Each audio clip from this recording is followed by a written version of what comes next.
Borracho calabozo después ella supla con el de su mujer alina tugbungan anoche. Ya hace su reclamo na Police Station 6 alina Tetuan.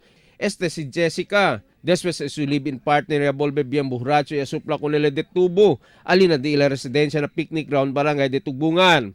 Ele abisa con el mga tanod. Ya arresta con este si Arnold Alorek, 39 años, un laborer de alina tugbungan. Con ele ya pone na calabozo el pulis. Después kanila no ay pwede arreglar di ila problema. Ya amenaza pa este con el reclamante. Polisya mira con el mga anak del reclamante sin tsinelas. Ya tsene estos lastima. Por eso dali sila con estos mga bata tsinelas kada uno kanila. Nakalaboso man di ila tata. Pero alegre sila tabolbe kadi tsinelas ya sila.